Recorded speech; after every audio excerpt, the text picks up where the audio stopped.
For number 5, you have a couple options. You can draw a picture, and the instructions for that is pretty self-explanatory, or you can create a Venn diagram comparing Father, Mamadre, and Uncle Orlando. And I'm going to walk you through how to access that Venn diagram template so you can add to it and turn it in.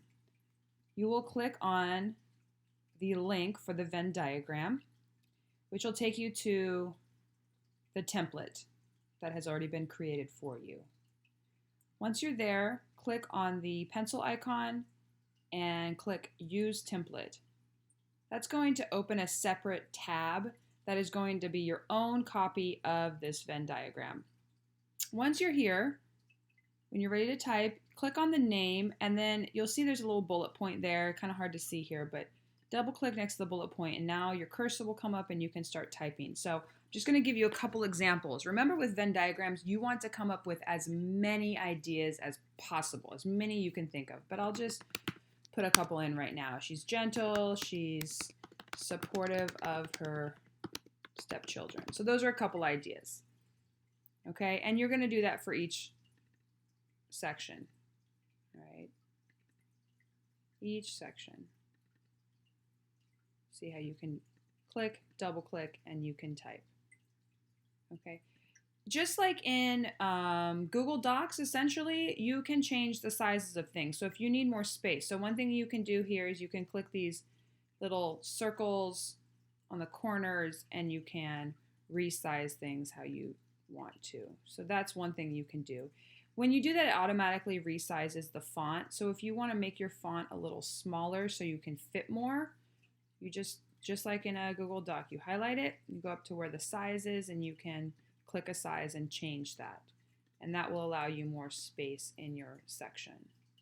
Okay, so I'm changing my font sizes there. Okay. Remember, with a Venn diagram, you're first completing each individual.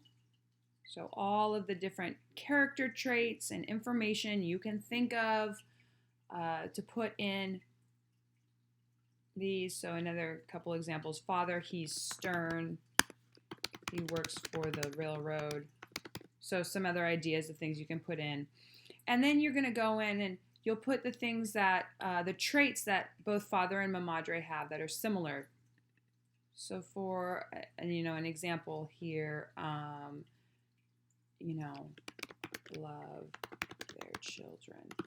I mean, there's just like a really simple example for you, but you see, you're doing each one. So you're doing that with each character, their individual traits and information, and then what they have in common.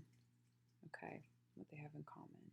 And then the very end, you'll do, all three, what all three have in common.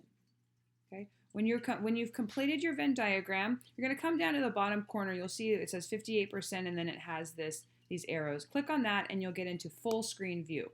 And this is great because now you can take a screenshot of your Venn diagram to turn into Google Classroom. So when you're all done, you go into full screen, you take a screenshot, and remember, you learned how to do that with number 2 last week in the learning grid. If you did not do number 2, I have included a link to the article that teaches you how to use your Chromebook to take a screenshot.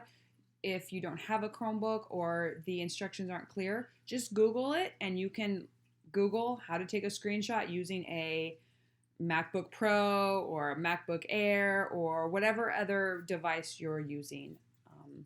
You can also make this by hand and turn it in, take a picture and turn it in. It's up to you.